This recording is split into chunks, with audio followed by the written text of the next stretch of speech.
नमस्कार। मैं सुनीता कथा मंथन में आप सबका स्वागत करती हूँ। कथा मंथन में आज सुनिए इस्मत चुगताई की कहानी काम चोर। इस्मत जी की अन्य कहानियाँ आप हमारी प्लेलिस्ट में जाकर के देख सकते हैं और सुन सकते हैं। इनकी दूसरी कहानी भाभी और लिहाफ मैंने ऑलरेडी अपलोड कर दिया है। इसके अलावा अब आप मेरी कहानियाँ खबरी ऐप पर भी कथा मंथन के नाम से सुन सकते हैं। बड़ी देर के बाद वाद विवाद के बाद यह तय हुआ कि सचमुच नौकरों को निकाल दिया जाए। आखिर ये मोटे मोटे बच्चे किस काम के हैं? हिलकर पानी तक तो पीते नहीं और अपना काम खुद करने की आदत होनी चाहिए। काम चोर कहीं के। अरे तुम लोग कुछ करते क्यों नहीं हो? इतने सारे हो और सारा दिन उधम मचाने की सिवा कुछ नहीं करते।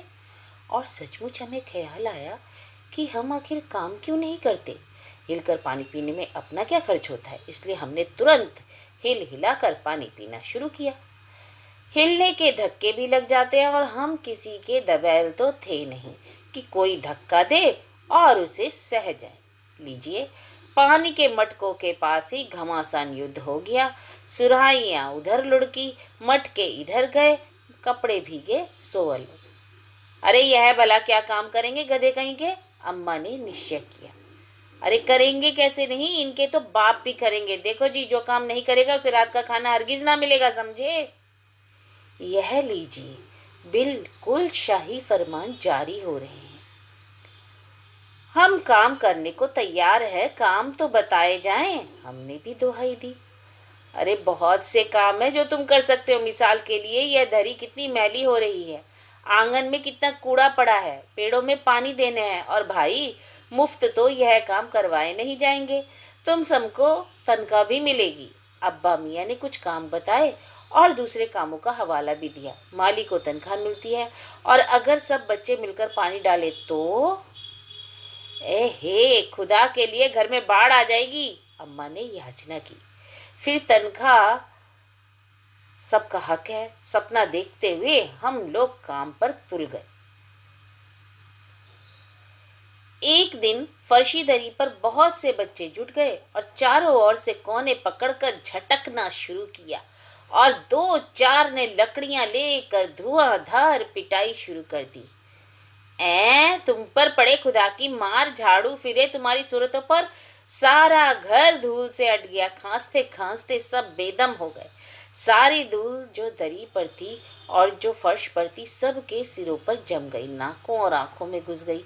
बुरा हाल हो गया सबका। मार मार कर हम लोगों को आंगन में निकाला गया। अब हमने फैसला किया फौरन झाड़ू लगाने का। झाड़ू क्योंकि एक थी और तनख्वाह लेने वाले उम्मीदवार थे बहुत, इसलिए क्षण भर में झाड़ू के पुर्जे पुर्जे उड़ गए। जितनी सीकी जिसके हाथ में पड़ी वह उनसे ही उल्टे सीधे हाथ मारने लगा। जमीन कम और एक दूसरे की टांगे ज्यादा झाड़ी गईं और नतीजा यह हुआ कि सीके चली, आंखें फूटते फूटते बची। अम्मा ने सिर पीट लिया। भाई ये बुजुर्ग काम करने दे, इंसान काम करें। जब जरा जरा सी बात पर थप्पड़ों की बारिश होने लगे तो बस हो चुके काम। असल में झाड़ू देने से पहले जरा सा पानी छिड़क लेना चाहिए। बस यह ख्याल आते ही तुरंत दरी पर पानी छिड़का गया। एक तो वैसे ही धूल से अटी हुई थी, पानी पड़ते ही सारी धूल कीचड़ बन गई। अब सब मजदूर आंगन से भी मार मार कर निकाले गए। तय हुआ कि अब पेड़ों में पानी दिया जाए। बस सारे घर की बाल्टियां, लोटे, तसले, भगोने, पतीलियां लूट ली गईं। जिन्हें ये चीज ना मिली वे डोंगे, कटोरे और गिलास ही ले भागे। अब सब लोग नल पर टूट पड़े। यहाँ भी आसमान घमासान मची हुई थी कि क्या मजाल जो एक बूंद पानी भी किसी के बर्तन में आ सके। ठूसम ठास थकसी बाल्टी पर पतीला और पतीले पर लोटा और भगोने और डोंगे। पहले तो धक्के चले और फिर कोहनियां और उसके बाद बर्तनों से ही एक दूसरे पर हमला कर दिया। स्पष्ट है कि भारी बर्तन वाले तो हथियार उठाते रह गए। कटोरों और डोंगों वाली फौज ने गोमड़े डाल दिए सिरों पर। फौरन बड़े भाइयों बहनों मामू और दमदार मौसियों फूफियों की कस्में भेजी गई, जिन्होंने पतली पतली नीम की छड़ियों से सड़े सड़ाक लगाए कि फौज मैदान में हथियार फेंक कर पीठ दिखा गई।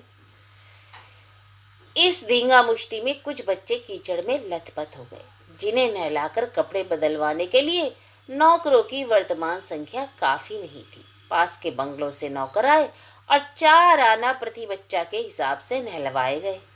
हम लोग कायल हो गए कि सचमुच यह सफाई का काम अपने बस की बात नहीं, और ना पेड़ों की देखभाल हमसे हो सकती है। कम से कम मुर्गियां ही बंद कर दें बस। शाम ही से जो बांस छड़ी हाथ पड़ी लेकर मुर्गियां हाँकने लगे, चल दड़बे, चल दड़बे, चल दड़बे।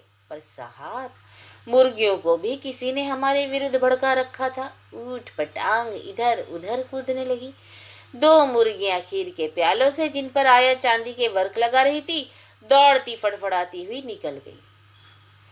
तूफान गुजरने के बाद पता चला कि प्याले खाली हैं और सारी खीर दीदी के कामदानी के दुपट्टों और ताजे धुले सिर पर लगी हुई है।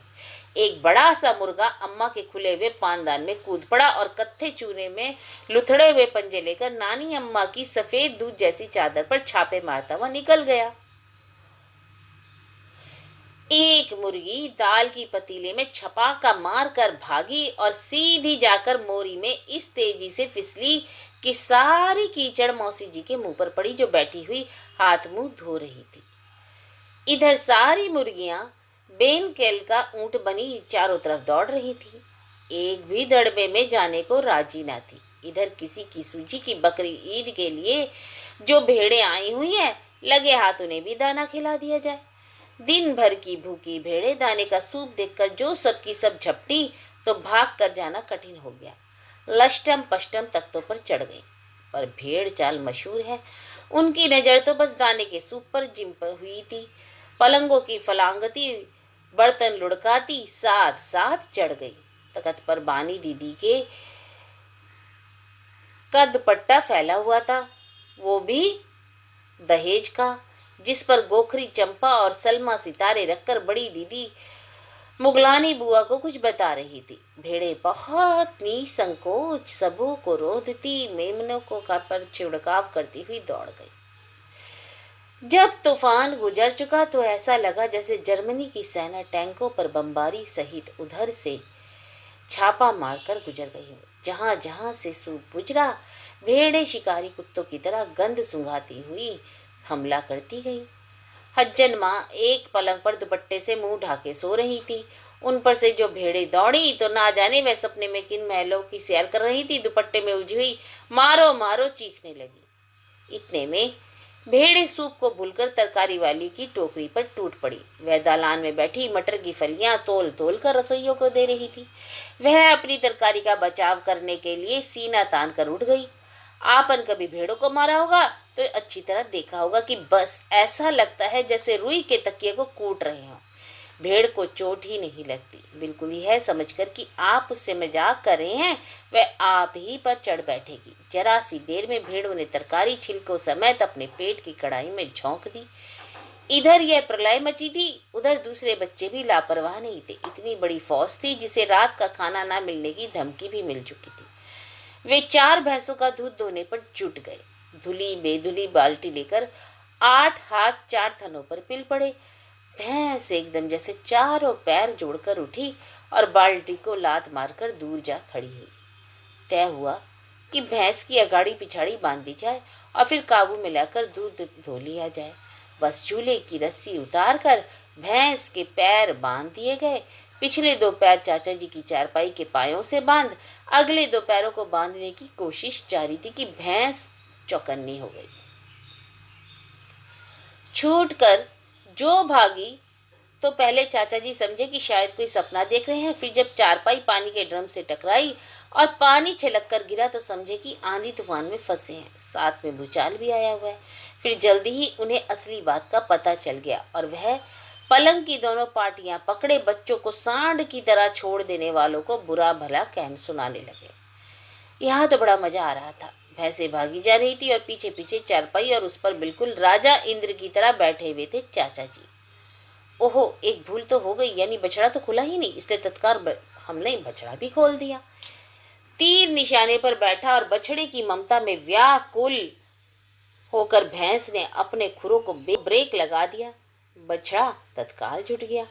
दोहने वाले गिलास कटोरे लेकर लपके क्यों, बाल्टी तो छपाक से गोबर में जा गिरी। बछड़ा फिर बागी हो गया और कुछ दूध जमीन पर और कुछ कपड़ों पर जा गिरा। दो चार धारे गिलास कटोरों पर भी पड़ गई, बाकी बछड़ा पी गया। और यह सब कुछ मिनट के 3/4 में हो गया। घर में तूफान उठ खड़ा हुआ। ऐसा लगता था जैसे सारे घर में मुर्गियां, भेड़े, टूटे हुए तसले, बाल्टियां, लोटे, कटोरे और बच्चे थे। बच्चे बाहर किए गए, मुर्गियां बांग में हाकी गई, मातम सा मनाती तरकारी वाली के आंसू पहुंच गए और अम्मा आगरे जाने के लिए सामान बांधने लगी। या तो बच्चा राज कायम कर लो या मुझे ही रख लो, नहीं तो मैं तो चली मायके। अम्मा ने चुनौती दे दी। मुए बच्चे हैं कि लुटेरे। और अब्बा ने सबको कतार में खड़ा करके पूरी बटालियन का कोर्ट मार्शल कर दिया। अगर किसी बच्चे ने घर की किसी चीज को हाथ लगाया तो बस उसका रात का खाना बंद। ये लीजिए, इन बुजुर्गों को किसी करवट शांति नहीं। हम लोगों ने भी निश्चय कर लिया कि अब चाहे कुछ भी हो जाए, हिलकर पानी भी नहीं पिएंगे।